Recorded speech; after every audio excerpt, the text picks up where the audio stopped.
Okay. Arjika, have you joined?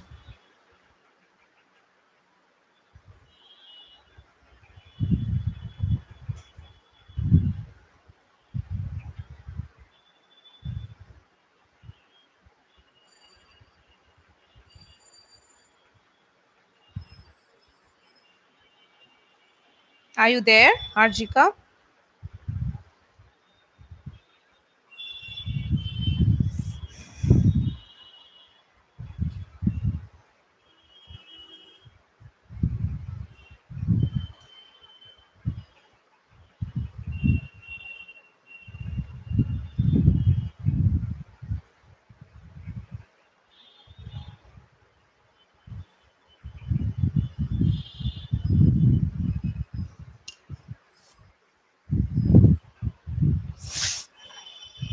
Okay.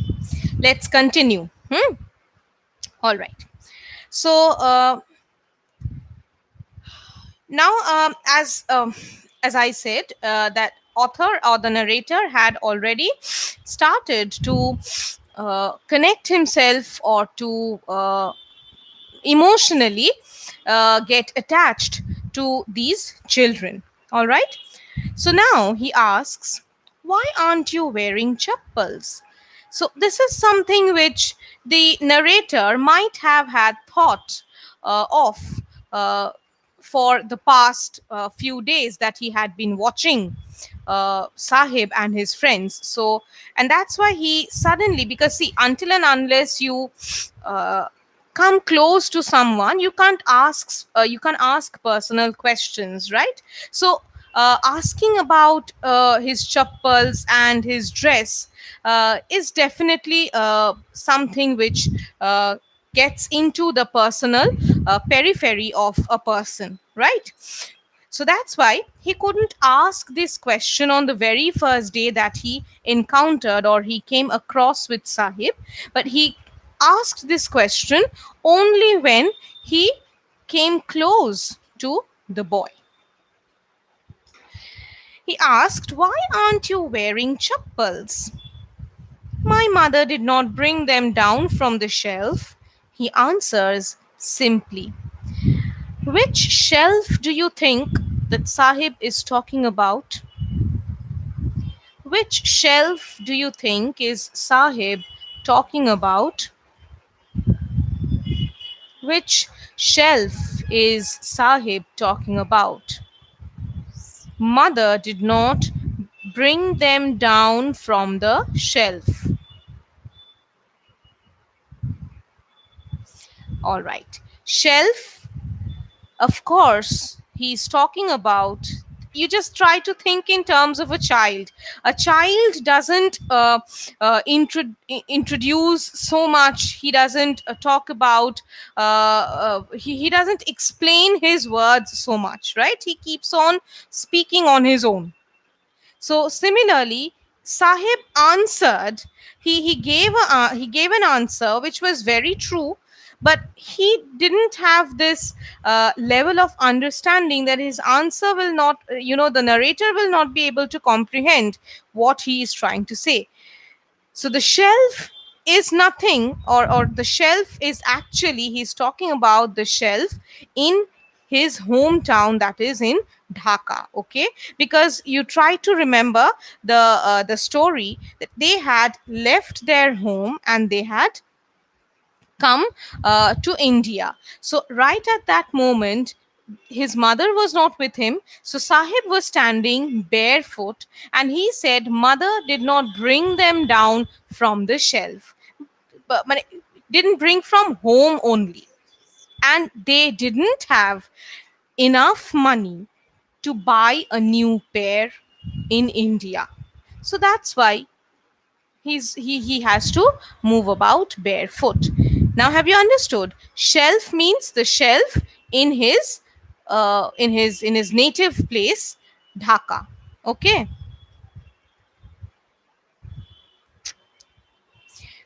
All right. Even if she did, he will throw them off, adds another, who is wearing shoes that do not match.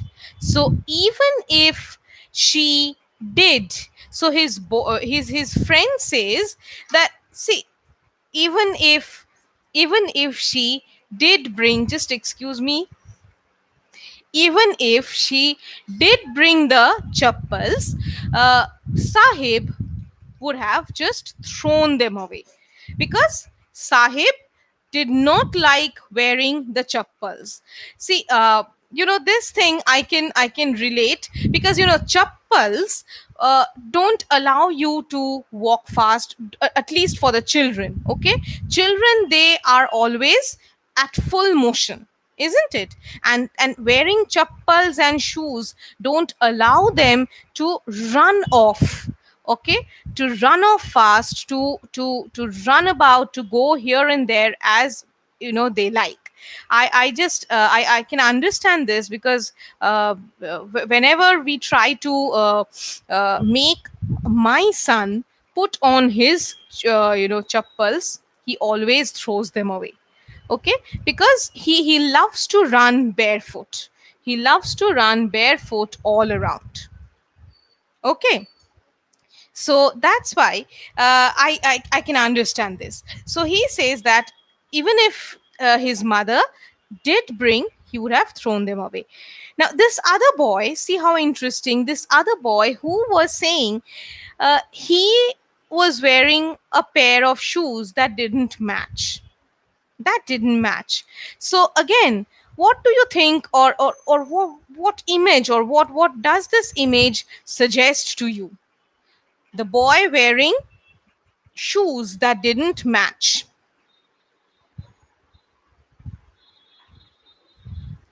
The boy was wearing shoes that didn't match.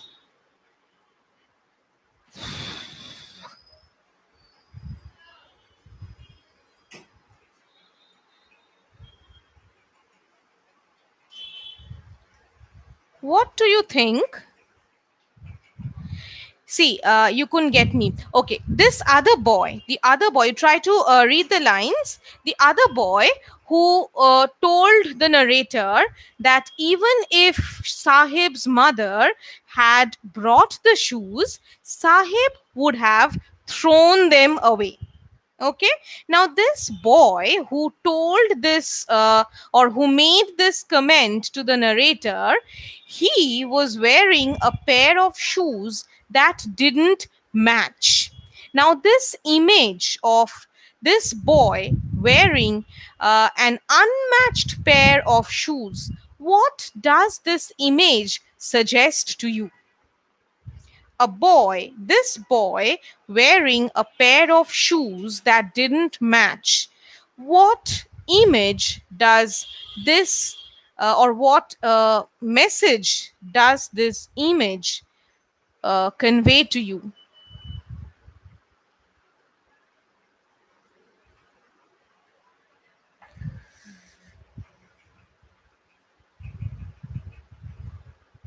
He had got it from somewhere else. And what could this somewhere else be? Of course, the garbage heap. The garbage heaps which they scrounge, they keep on scavenging through, right? Yes, so he was just wearing two shoes that belonged to two different people, and of course the shoes which these people had just thrown away, disposed of. All right, he did not get it from somewhere else, but he had managed to yes, he had managed to dig those two shoes out from the garbage heaps. When I comment on it, he shuffles his feet and says nothing. I want shoes, says a third boy who has never owned a pair all his life.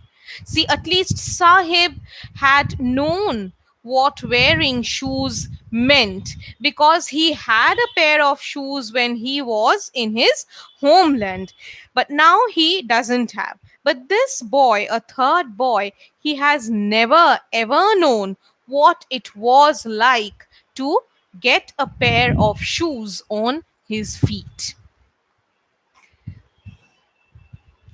Traveling across the country, I have seen children walking barefoot in cities on village roads. It is not lack of money, but a tradition to stay barefoot is one explanation. I wonder if this is only an excuse to explain away a perpetual state of poverty. See, did you understand this sentence? Did you understand this portion that the narrator had traveled across the world, and while doing so he had come across many children who who move, who always go barefoot, and whenever he asks them, the most common answer that he gets is that it's a tradition to be barefoot and not because of money. Now he says that it is just an excuse. It is just an excuse, which maybe the these parents have been uh, teaching their children since generations, so that these children don't ask for a new pair of shoes. Because if these children learn this thing up from a very childhood, that it's our tradition to remain barefoot, then they wouldn't ever cry for shoes in their lives, isn't it? No, it has not become a tradition. Yeah, it is like it has become a tradition. It's just like a tradition. It has become a tradition, but it is not exactly a tradition. What author or the narrator thinks is absolutely right. It is just an excuse to hide their poverty. It is just an excuse. Okay, excuse to the society. Excuse to the society that it's not because of money that we don't wear shoes, but it's actually our tradition. Okay, I'm not wearing, my parents don't wear, their parents didn't wear, so why should I wear? So this is the excuse that goes on and on. Clear? And again, this is what has become a tradition, this practice of not wearing. I'm not wearing, my parents didn't don't wear, their parents didn't wear, so that's why I'll not wear. Clear? This is an excuse. On one hand, this is an excuse because my parents and their parents never had never worn shoes, I don't wear. This is an excuse, and this is an excuse which has become a tradition. Is the point clear? It is this excuse that has become a tradition. Could I make myself clear?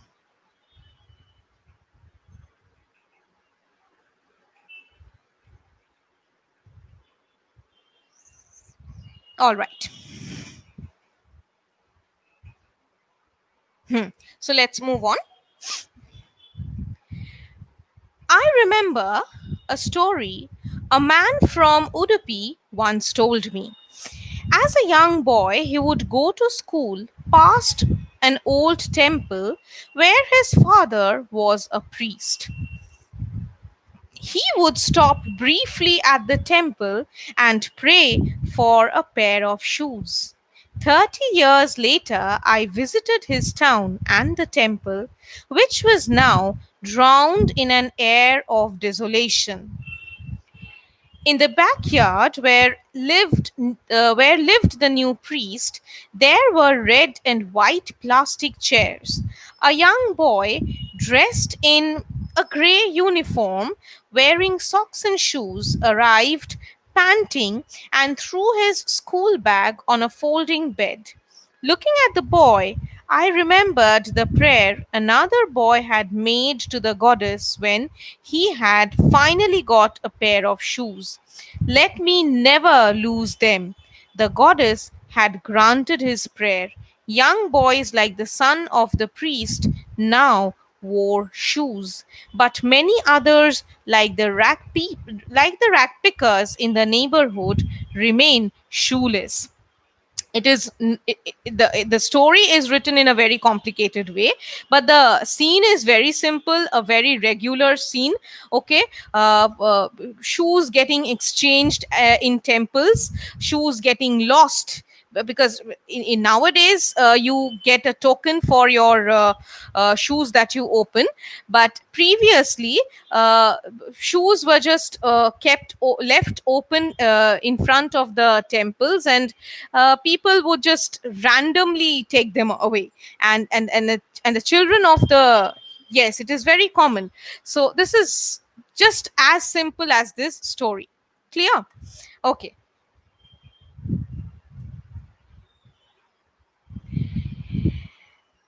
But he says that these rack pickers, they are not this, like they are not even this lucky, like the priest's children, who were at least lucky to just pick up a pair of shoes from the temple premises. But these children were not even this lucky. Clear?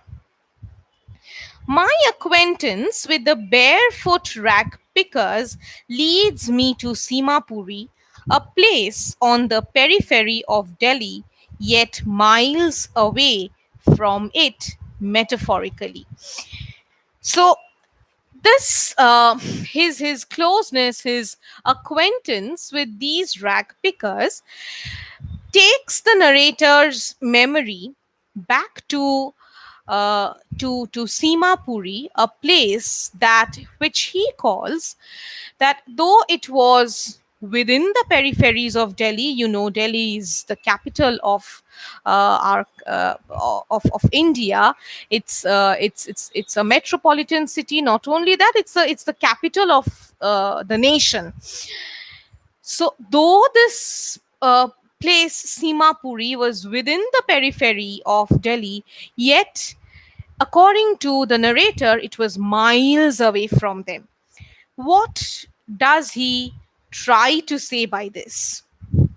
A place very much within the periphery of the heart of our motherland, yet miles away from it. What does he try to say by this sentence?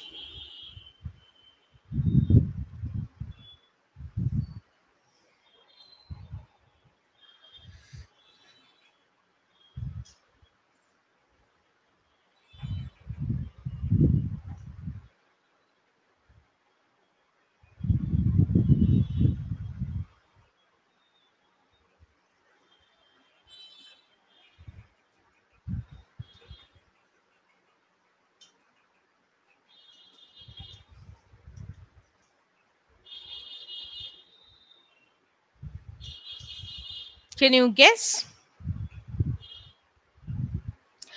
I said that this sentence, that the narrator uh, gets reminded of a place, Simapuri, named Simapuri, that was within the periphery of Delhi, but miles away from it, metaphorically.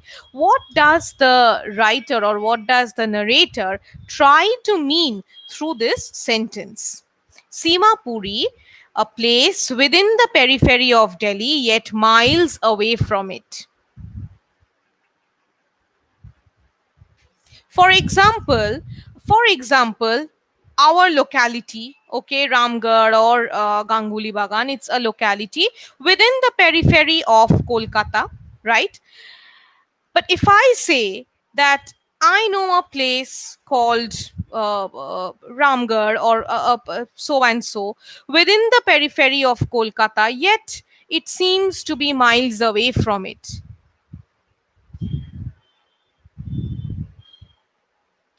Uh, why? Why? Yes, you are close, but you are not hitting on the right point, exact, or you're not hitting on the exact point. Okay, I'll say, I'll explain. See, a city means what? A city is all about lights, all about uh, you know bright light, music, sounds, crowd, people, cars. Okay, all bright and glittering things all around. Right? City means bright and glittering. A bright and a glittering world around, isn't it? Now, if a house, even if there is a house, uh, if I say that it's miles apart, that means this house does not conform to the features, or does not conform uh, to the shape and the colors of the city, which means the city life does not influence. Okay, rather this place Simapuri was absolutely different. See, just by this sentence, you can't say that they were very poor, because we'll get to know what, uh, whether they were poor or whether for something else. But just by this sentence, we can understand that Simapuri is a place that was extremely different from the picture of Delhi. Okay, miles away from. It seems that it had no connection with Delhi. That means it was absolutely different in appearance, in its habitat, in everything, and was completely different from that of the Delhi life and picture. Now, how was it different? That we'll get to know. Or why does the narrator calls Simapuri to be different? Miles away, it suggests that it was completely different. It was absolutely left at a bay. Okay, it was just put or pushed to a corner type place. Okay, as if Simapuri was absolutely pushed to a corner. It was just pushed out of the main city. It was pushed out of the main city life. It was pushed out of the colors, the lights, the happiness, and all the brightness that comprised the city. It was pushed out of everything that the city enjoyed. Okay, is the point clear?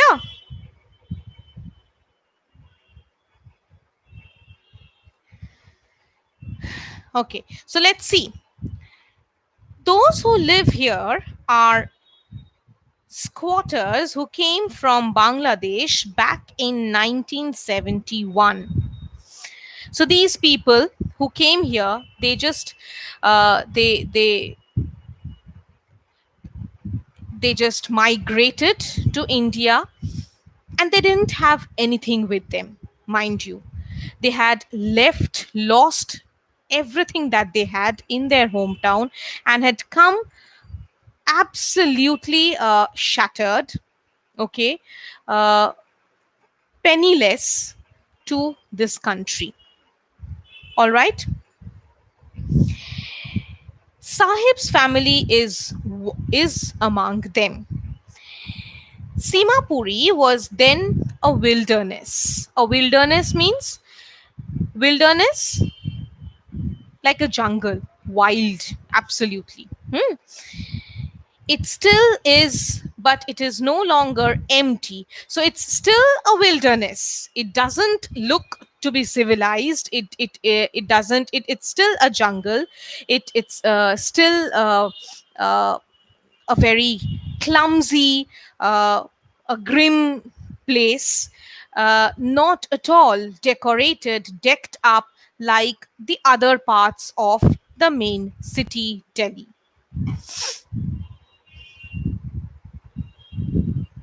But there are people now, yes.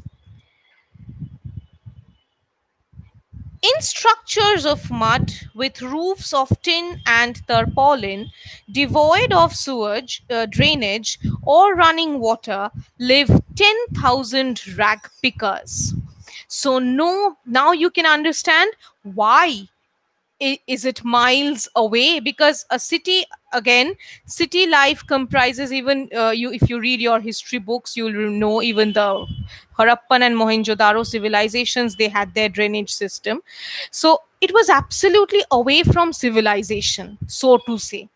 Okay, it was miles away, it was absolutely away from civilization.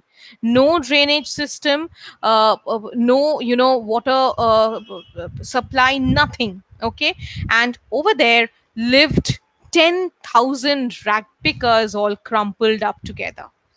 Clear?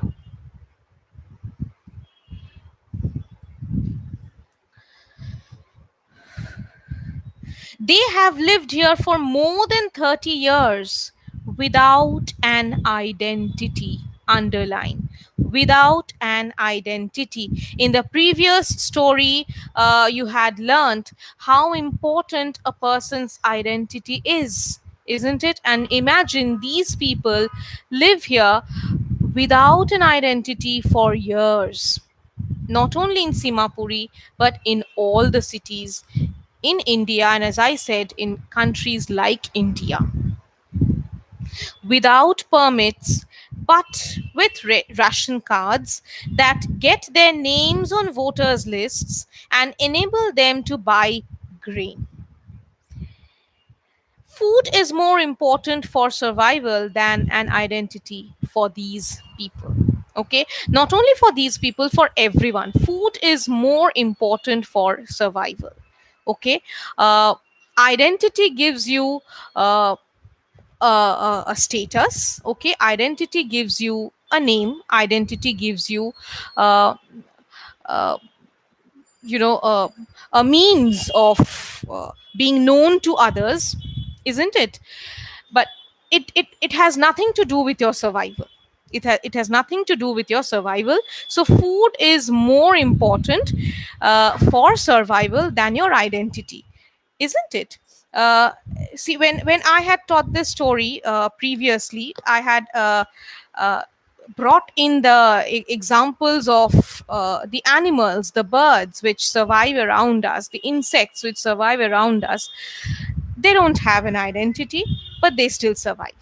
Okay, they still survive, and you know how they survive. So their lives, okay, these people's lives were no less, or to them, food were no less important than the other creatures of the biosystem. If at the end of the day we can feed our families and go to bed without an aching stomach, we would rather live here than in the fields that gave us no grain. So now you understand why they left their homeland in Bangladesh and they had migrated to India, because over there they had fields, they had huge fields over there, they had their own identities, they had their own houses, they had their own families over there, everything. They had a settled life over there. But no food over there. So, just an identity, just a home will not help them survive. So, for survival, they needed food, and the fields, the bare fields that never provide that didn't provide food. That means the fields which were no longer a source of their livelihood were of no importance or of no meaning to them. That's why they left and they migrated to India in search of food, in search of, as I said, in search of means of survival, to survive. They came here to survive and not to earn an identity.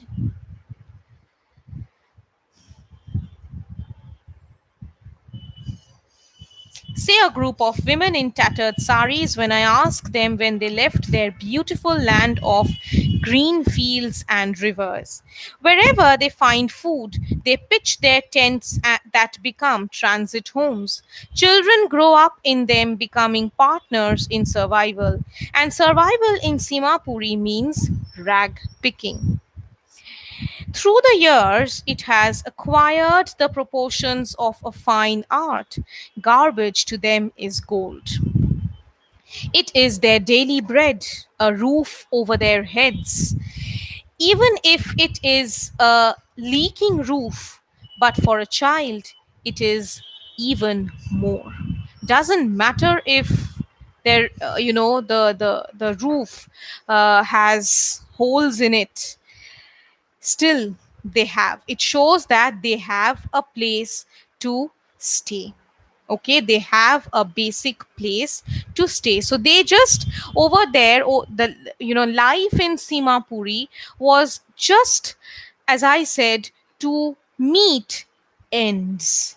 Life meant to meet ends, and that was enough for them. Okay, that was enough for them. Just a food and a shelter, not even a house, a home, just a shelter. Clear? That could protect them from the sun and rain. That's it. And for, of course, more important for their children. The shelter was more important than for their children than for the adults. I sometimes find a rupee, even a 10 rupee note, Sahib says.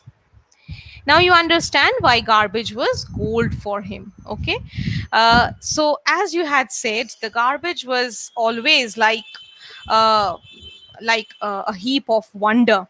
Okay, a heap of wonder. It was just like we used to play that game na, the magic sack thing. You always you just put your hand inside and you search for a gift, and you come up every time you bring your hand up, you always come up with some gift or the other. So similarly, Sahib and children like him, they always came up with something or the other. If not a 10 rupee note or a shoe or a dress, at least something which they could sell off and bring some money. So garbage was gold to them. It was priceless. It was precious to them because it it was the means of their survival. The garbage was the means of their survival. Okay, the garbage gave them their life. The garbage heaps, they supported their lives. Clear? That's why it has been compared to gold. And sometimes Sahib finds a rupee or sometimes a 10 rupee note. So the day when he finds a 10 rupee note, my god, he behaves like a king. He becomes as if he's a millionaire. So it is always full of magic. Okay, the garbage heap to Sahib, not to an adult. To an adult, it is a means of survival, but to a child like Sahib, it is a world of magic. It is a world of wonders. Okay, that never lets him down. That is always bringing him face to face to some wonder or the other.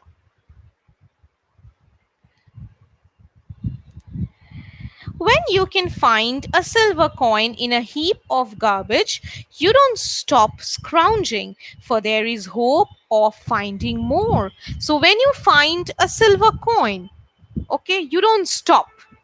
You don't stop. It's just like winning bronze, silver, and gold. When you find gold, that is when you find the highest reward, then you are happy and satisfied. But until and unless you find the most out of the garbage, you don't stop. It's like a game to them, and this is what made them happy. This is what made their worlds up, the worlds of children like Sahib. It seems that for children, garbage has a meaning different from what it means to their parents. For the children, it is wrapped in wonder. For the elders, it is a means of survival. This is what I said. For the adults, it is a means of survival. Okay, why survival? As I said, you have seen the rag pickers. They pick up the the thrown out things, the disposed of things, things like plastic bottles, cans, papers. And what do? They sell those things, and by selling them, they get little bit of money, which is enough for them to earn a day's bread.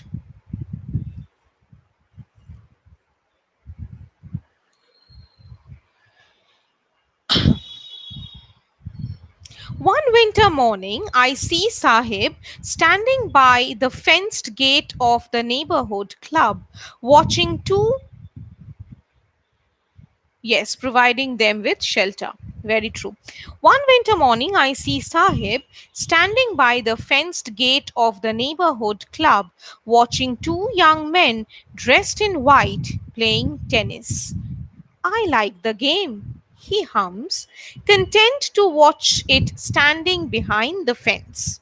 Content to watch, that is, he is satisfied, he is happy with the opportunity that he has got. Like he doesn't expect to get into the club and watch the game from there or play the game for himself, but he is happy of just being out and watching from there, and he likes the game. I go inside when no one is around, so Sahib goes inside when no one is watching. He admits, the gatekeeper lets me use the swing. So the gatekeeper, so see, gatekeeper, he is again a man who belongs to again a class that which might not be uh, as poverty stricken as that of sahibs, but still he was a man uh, who had to struggle, who had to fight every day to earn his daily bread again. So that's why the gatekeeper could empathize with the little boy, and that's why he used to allow him to get inside when nobody was there, because he also knew that if there was anyone inside, then Sahib would never get the opportunity, rather, he would be beaten away. Isn't it? So the gatekeeper could empathize, could sympathize with the boy, and that's why he used to let him in.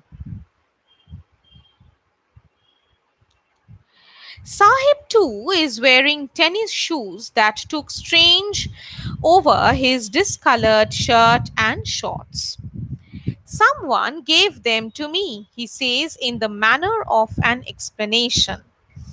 The fact that they are discarded shoes of some rich boy who perhaps refused to wear them because of a hole in one of them does not bother him.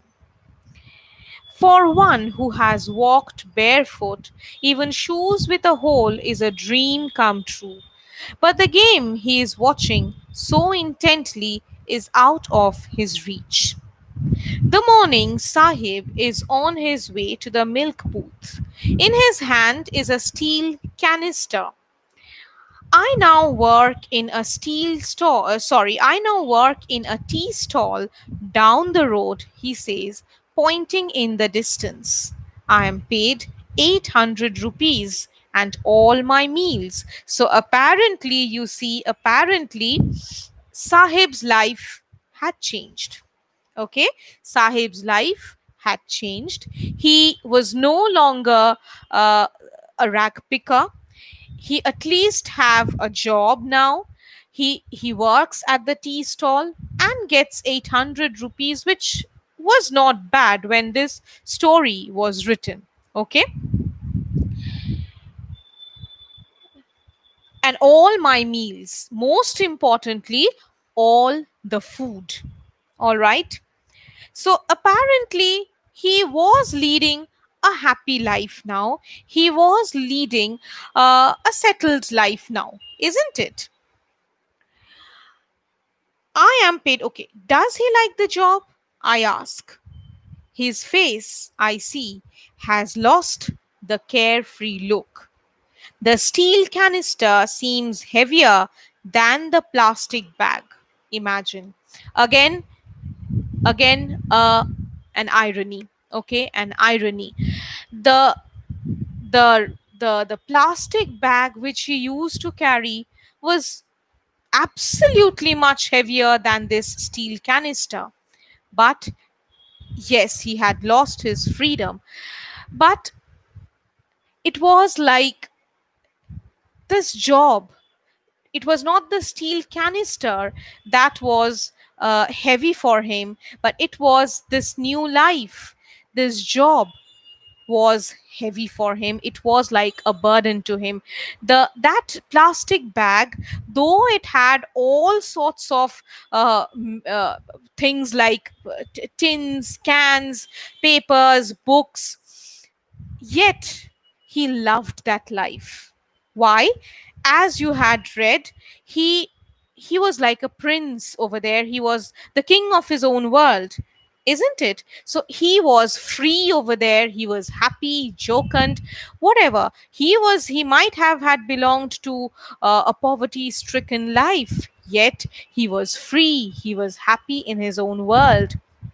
But now, though he gets paid, though he gets all his meals, yet he was not free anymore. He was not his own master anymore. Okay?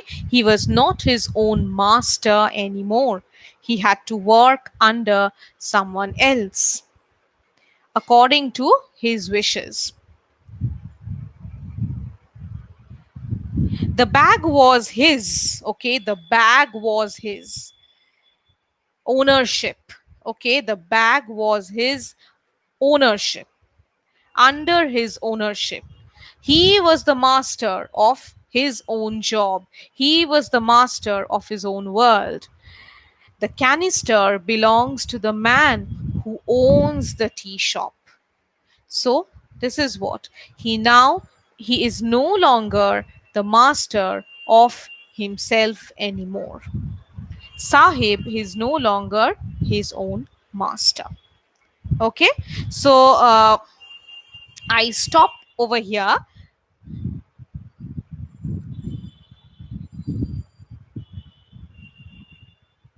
I stop over here. And in the next class, I will continue with the story because I want to finish the story first and then I will get into the writing part. Okay. All right. So, next class will be on Friday. Next class will be on Friday. Hmm. All right. So, thank you and good night.